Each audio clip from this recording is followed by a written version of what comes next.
Osceola County deputies arrested a man on murder charges after an early morning shooting at a Kissimmee nightclub.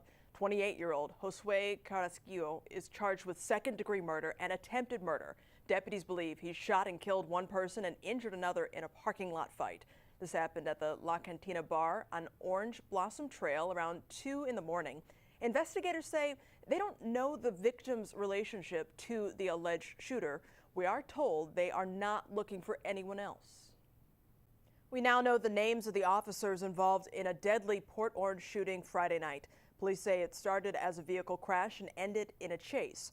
Officers say 53-year-old Robert Powell led them from the Dunlawton Avenue area to the Coral Bay Villas apartment complex. That is where police say Powell opened fire on Sergeant Warren Carmen, Officer Wayne Jean, and Officer Jacob Bissonette.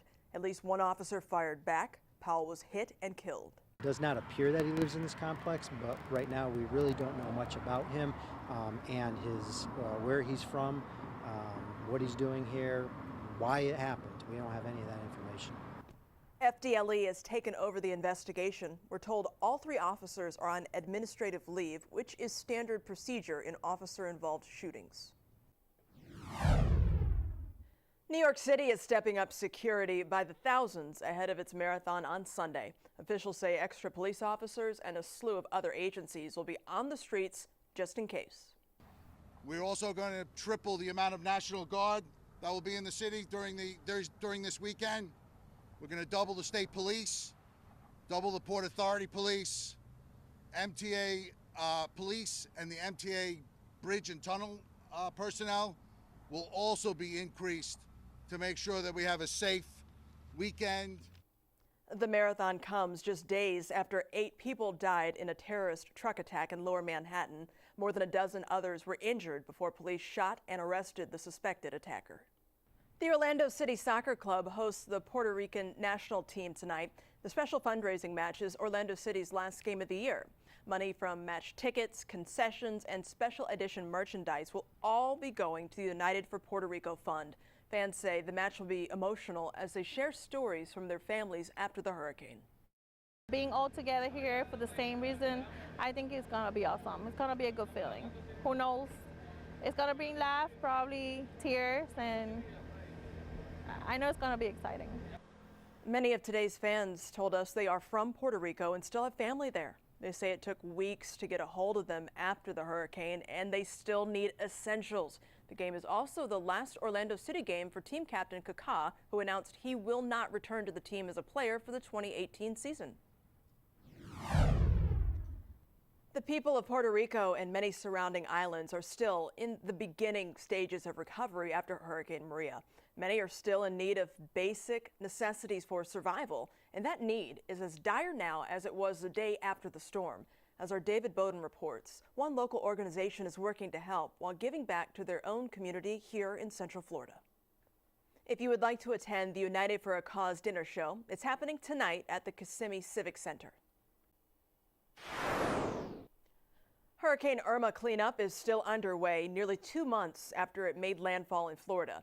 In DeLand, residents have until Monday to place hurricane-related debris in front of their homes for final pickup. More than 90% of Irma's debris was already taken away in the city. That was enough to fill more than 30 Olympic-sized swimming pools. It's been months since a massive sinkhole opened up in Pasco County and took several homes with it. Residents are eager to see some changes and get their Land O'Lakes neighborhood back to normal. Spectrum News 13 reporter Tim Ronca has more on the options presented. 2 I-4 on-ramps are shut down for construction for the weekend. The westbound on-ramps from Wymore Road and State Road 436 closed Friday night and are set to reopen Monday morning. Crews will be doing drainage work in those areas. The celebration for the first time World Series champion Houston Astros continued Saturday at Magic Kingdom as star players George Springer, Jose Altuve, and Carlos Correa made their trip to Disney World following Wednesday's 5-1 win over the Los Angeles Dodgers in Game 7. They were the guests of honor for a parade down Main Street at Magic Kingdom. It continued the celebratory ride for the team and for the city recovering from Hurricane Harvey. It's been crazy, man. It's been crazy, but a lot of fun at the same time. Be able to be World Series champions and then get to enjoy enjoy the fans and the support they're giving us, especially after Harvey hit Houston. You know, it's just been a lot of love and support from our fans. The Astros celebrated their World Series title in Houston on Friday with a parade through the downtown area. Lake Eola hosted the first day of the 47th annual Fall Fiesta in the park at Lake Eola on Saturday. The free, pet-friendly event includes arts and crafts booths, food vendors, a huge children's play area, and live music, including a performance from Rick Springfield on Saturday. Even if you're not buying anything, it's a fun family outing and a good reason to get outside. I came around to just look around and have fun with my family. And that fun continues Sunday from 10 a.m. to 5 p.m. It's that time of year. Daylight saving time ends this weekend, so don't forget to fall back 1 hour this morning and set those clocks back an hour before you go to bed. And hey, enjoy that extra hour of sleep. It's National Opera Weekend. Opera Tampa is inviting the public out for a free sampling of its upcoming season. Our Virginia Johnson went on the town for a preview of the show and even braved a vocal lesson, and I personally feel obligated to issue an apology on behalf of Virginia. I warned you. Now, if you're worried about listening to professionals perform the opera in another language and not understanding, don't worry about it. The translations are on screen. Find out more about the Straz Live event at our website, mynews13.com. A school redistricting proposal could mean thousands of students might have to change schools next year. Why one Brevard County neighborhood is not happy about that possible change. A redistricting proposal drawn up by the Brevard County School District could mean more than 1,000 kids will have to attend new schools by as early as next year. As Spectrum News 13's Caitlin Wilson reports in this special assignment, this does not sit well with dozens of parents in a West Melbourne neighborhood whose children could be affected by the rezoning plan. President Trump begins his first trip to Asia since taking office. This will be his longest trip abroad as he heads to Japan, then South Korea, China, Vietnam, and the Philippines. Kim Hutcherson has a preview of the trip.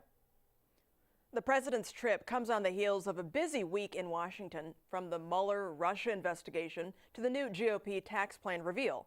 Our Washington, D.C. reporter Courtney Pence has a look back on this week's biggest political headlines. Lakeland commissioners have canceled a public forum and decided to just go ahead and vote on the future of a Confederate monument in its downtown park. The debate over whether to relocate the Confederate statue in Munn Park started up again this past summer. The commissioners canceled the forum because they had safety concerns and feared outside groups would come and create chaos. The commissioners also said they have heard from their constituents and are ready to vote on the issue. I think the supermajority of the people in Lakeland want it to stay there. And that's the way I feel that I would vote. I have concluded that we can move the statue elsewhere and still show the respect that it deserves. So far, there appears to be a slim majority within the commission. A Winter Haven artist with a love for nature has taken his artwork to a whole new level. As our Rick Elmhorst shows us, Paul Schultz's canvas now takes up about a dozen acres. For us now, where there is a struggle just to get things back to normal there. What can you tell us, Sharon? I'm sorry, no problem. Tammy, this is a bit chaotic. We got people all around me just trying to figure out what is going on. As you mentioned, it was a lithium battery that caused this, but you got to keep in mind, you hear an explosion in the airport, you don't know what's going on, so police had to investigate. This was a ground stop that was issued. It delayed flights. It caused evacuation, causing all of this. What you are looking at, that's the TSA lines. You've been to this airport, Orlando International Airport. You know you normally can just kind of walk up to the gates. I got to tell you, this is actually an improvement from what we saw. The gate TSA wait time has been reduced. It was 2 hours. Now I'm seeing a sign that says current wait time 81 to 85 minutes. Talking to some people, you know, they're just trying to get out tomorrow at this point. And I also talked to one woman who told me that she couldn't find a hotel, so she's stuck here at the airport. She's been here about 5 hours, hoping to get out tomorrow at this point. Security sweeps are still happening. One checkpoint area has activated, no problem.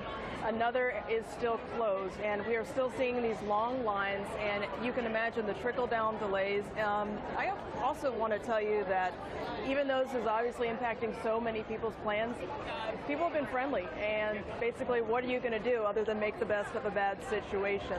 As you can see, it's crowded.